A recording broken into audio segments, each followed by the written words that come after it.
305장 찬송을 무반주로 합시다. 첫 음만 주시면 성가대부터 가겠습니다.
찬송을 부를 때에 하나님의 소리로, 하나님의 말씀으로 대하고 이 찬송을 부르게 되면 그것이 찬양이고, 그것이 그냥 글자만 읽는 것으로 하게 되면 바로 그것이 유행가죠. 오늘 방금 불렀던 찬송가 305장 나 같은 죄인 살리신, 원래 제목은 놀라운 은총이죠. 영어로는 오메 징그러운 은혜. 미국 조지아주에 살던 체로키 부족 인디안 소년이 하루는 금덩어리를 가지고 놀고 있었는데 마침 백인 장사꾼이 지나다가 그것을 나한테 팔아라 해서 싼 값에 사게 됐죠. 그리고는 저 땅을 우리가 가져야 하겠다 하면서 조지아주 의회에서 체로키 인디안 땅을 몰수하는 법을 통과시킵니다. 그래서 16,000명을 강제 수용소에 수용하고 맙니다. 그리고 나서 의회에서 강제로 이주하는 법안을 통과시켜가지고 조지아주 미국 동남부 쪽에서 오클라호마 서부 쪽으로 이주시키는데 11월에 시작해서 3월에 도착하게 됩니다. 맨몸으로 겨울인데다가 춥고 배고프고 그래서 죽습니다. 그래서 죽은 이들이 16,000명이 출발해서 4,000명이 가다가 죽습니다. 그럼 가다가 무덤이 몇 개 생겼을까요? 죽은 이들을 땅에 묻으면서 부른 노래가 바로 이 찬송, 놀라운 은혜, 하나님 찬송입니다. 한양대학교의 이천진 목사님의 찬송의 재발견이라는 설교에서 인용하였습니다. 하나님의 소리는 두 가지입니다. 하나는 말씀이고 또 하나는 찬송입니다. 체로키 인디안은 찬송을 부르면서 고난을 이겨냅니다. 찬송을 부르며 하나님을 만나는 경험을 합니다. 고향에서 쫓겨날 때는 내가 다시는 웃지 말아야지 했는데 도착해서는 찬송을 부르면서 웃습니다. 찬송은 하나님을 만나는 강력한 통로입니다. 찬송 중에 찬송, 성경 속의 찬송, 하나님의 말씀의 찬송인 시편이 오늘 말씀입니다. 히브리어로 시편을 찬양의 책이라고 되어 있습니다. 시편에는 인간사에서 일어나는 좋고 나쁜 상황에서 마지막엔 하나님께 찬양함으로써 맺고 있습니다. 개인의 어려움, 민족이 당한 고난도 언제나 하나님께 찬양함으로써 끝맺고 있습니다. 이스라엘 사람들도 이 시편을 애용했는데 또 한편으로 이스라엘 사람들의 중요한 책이 있는데 그것은 토라라고 부르는 오경입니다. 이 오경인데 그래서였는지 시편을 오경의 권수에 맞춰 5부로 나누고 있습니다. 시편의 마지막 편 150편은 할렐루야로 시작해서 할렐루야로 끝납니다. 할렐루야가 무슨 말이죠? 하나님을 찬양하라. 함께 시편 150편 1절을 한 목소리로 하겠습니다. 할렐루야, 그의 성소에서 하나님을 찬양하며 그의 권능의 궁창에서 그를 찬양할지어다. 자, 찬양의 장소는 어디인가요? 하고 묻고 있습니다. 어디라고요? 그의 성소에서, 그의 권능의 궁창에서. 이 말이 무슨 뜻입니까? 하나님을 예배하는 성전에서 뿐만 아니라 하나님이 지으신 곳 그 어디서나 찬양의 장소라는 것입니다. 내 생활이 또한 하나님께 찬양이 되어야 함을 말씀하고 있습니다. 시편 150편 2절을 함께 읽겠습니다. 그의 능하신 행동을 찬양하며 그의 지극히 위대하심을 따라 찬양할지어다. 찬양하는데 무슨 내용으로 찬양할 것이냐 묻고 있습니다. 두 가지 내용입니다. 그의 능하신 행동을 내용으로 찬양하며 그의 지극히 위대하심을 내용으로 찬양하며 두 가지네요. 그의 능하신 행동, 그의 지극히 위대하심, 이것이 찬양의 내용이어야 한다는 것입니다. 그런데 그의 능하신 행동, 그의 지극히 위대하심이 얼마나 많으면 성경에만도 1754쪽이 있는데 그러면 이 1754쪽에 있는 내용을 한 두 줄로 요약해 놓은 말씀이 없을까 찾아보니까 있네요. 오늘 우리가 봉독한 시편 146편 6절에서 9절에 있었습니다.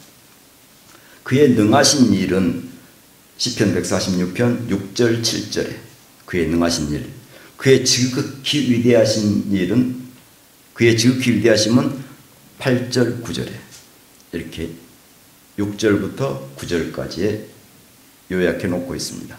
먼저 그의 능하신 일은 만물을 지으신 일, 진실함을 지키신 일, 정의로 심판하신 일, 먹을 것을 주신 일, 자유를 주신 일이며 그의 지극히 위대하심은 눈을 여심, 일으키심, 사랑하심, 보호하심, 붙드심. 그의 지극히 위대하심은 심자로 끝나서 여기도 다섯 가지가 다 심자로 끝나네요. 눈을 여심, 일으키심, 사랑하심, 보호하심, 붙드심. 그래서 우리나라 여자 이름들이 심자로 많이 끝나고 있습니다. 이 부분은 한번 우리가 같이 읽어봐야 될 것 같습니다. 시편 146편 6절에서 9절까지를 우리 한번 같이 목소리 맞추어서 읽어보겠습니다. 여호와는 천지와 바다와 그 중에 만물을 지으시며 영원히 진실함을 지키시며 억눌린 사람들을 위해 정의로 심판하시며 줄인 자들에게 먹을 것을 주시는 이시로다. 여호와께서는 갇힌 자들에게 자유를 주시는도다.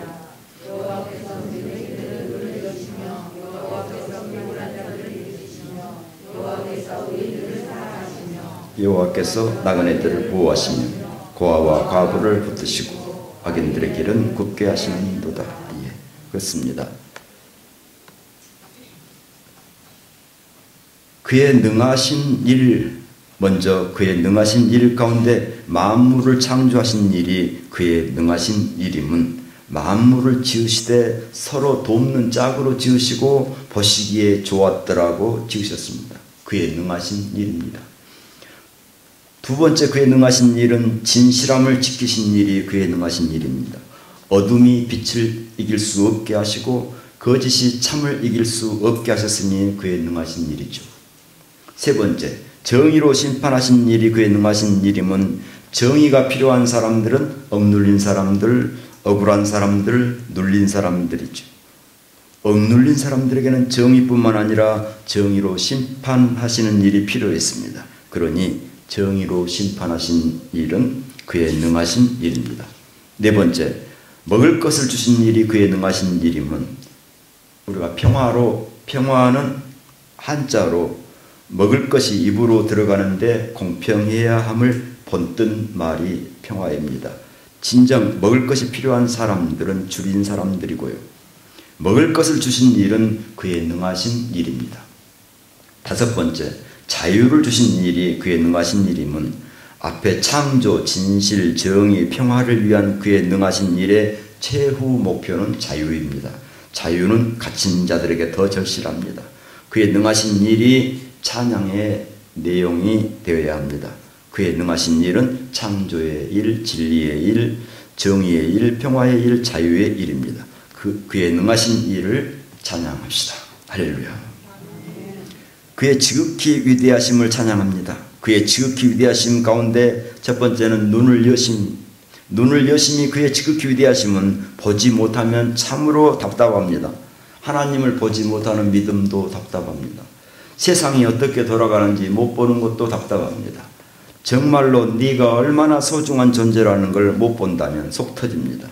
그런데 눈을 열어준다면 얼마나 위대하심 아닙니까?